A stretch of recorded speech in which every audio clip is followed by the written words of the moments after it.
Bismillahirrahmanirrahim. Assalamualaikum warahmatullahi wabarakatuh. Perkenalkan, nama saya Ishak Sidik dari kelas A1. Nomor induk mahasiswa 22181130020.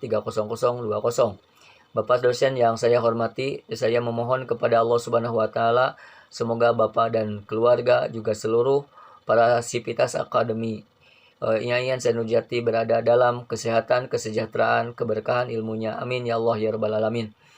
Mohon maaf Bapak dosen, izinkan pada kesempatan ini saya memaparkan tugas kuliah ilmu pendidikan Islam pada tugas mandiri dengan tema Tujuan Pendidikan Islam berdasarkan Al-Quran dan As-Sunnah.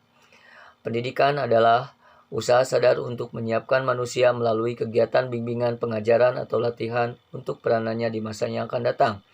Pendidikan merupakan proses dalam rangka mempengaruhi manusia supaya mampu menyesuaikan diri sebaik mungkin dengan lingkungannya sehingga bisa membawa perubahan dalam dirinya yang memungkinkan untuk berfungsi secara maksimal dalam kehidupan bermasyarakat. Pendidikan merupakan masalah hidup dan kehidupan manusia. Proses pendidikan berada dan berkembang bersama dengan proses perkembangan hidup dan kehidupan manusia. Ini berarti bahwa seluruh proses hidup dan kehidupan manusia itu adalah proses pendidikan.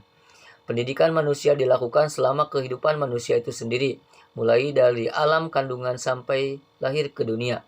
Manusia telah melalui proses pendidikan. Hal ini menunjukkan penting untuk meningkatkan kemuliaan diri manusia itu sendiri.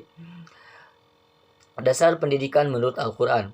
Agama Islam merupakan agama pendidikan, sebagaimana wahyu pertama yang Allah turunkan kepada baginda Nabi Muhammad SAW, yaitu surat Al-Alaq ayat 1 sampai dengan ayat 5. Ayat ini merupakan suatu dalil akan urgensi pendidikan menurut Al-Quran. Sedangkan pendidikan menurut sunnah Nabi SAW, sebagaimana yang diriwayatkan oleh Imam At-Tabari, yang artinya, barang siapa yang menginginkan kehidupan dunia, maka ia harus memiliki ilmu, dan barang siapa yang menginginkan kehidupan akhirat, maka ia harus memiliki ilmu, dan barang siapa yang menginginkan kedua-duanya, maka itu pun harus dengan ilmunya. Hadis riwayat Imam At-Tabari.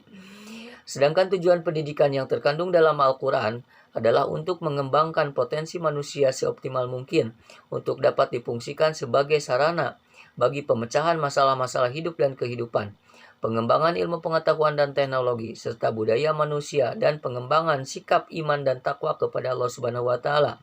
Pendidikan dalam Al-Quran adalah untuk membentuk pribadi muslim seutuhnya, mengembangkan seluruh potensi manusia, baik dalam bentuk jasmani maupun rohani, menumbuh suburkan hubungan harmonis setiap pribadi dengan Allah Subhanahu wa taala, dengan sesama manusia, dan dengan alam semesta. Tujuan pendidikan Islam itu harus sama dan sebangun dengan tujuan hidup manusia. Allah Subhanahu wa taala telah memberitahukan tujuan hidup manusia adalah agar manusia mengabdi dan berbakti kepada Allah Subhanahu wa taala. Dengan perkataan lain, tujuan hidup manusia adalah menjadi pengabdi Allah Subhanahu wa taala. Pengabdi Allah yang paling takwa adalah yang paling cakap melakukan kerja positif, konstruktif, yang dalam Al-Quran disilahkan dengan ahsanu amala, yang pada akhirnya manusia diangkat oleh Allah Subhanahu wa taala menjadi khalifah di muka bumi ini. Dalam pendidikan Islam, rumusan tujuan pendidikan Islam berangkat dari konsep Islam itu sendiri tentang tujuan manusia diciptakan. Hal ini selaras dengan firman Allah Subhanahu wa taala yang terkandung dalam Al-Quran surat Ad-Dariyat ayat 56 yang artinya, dan kami ciptakan jin dan manusia adalah untuk beribadah. Pengabdian secara total kepada Allah Subhanahu wa taala tujuan tertinggi pendidikan Islam. Tujuan ini akan tercapai apabila diadakan penjenjangan tujuan pendidikan Islam. Demikian yang bisa kami sampaikan.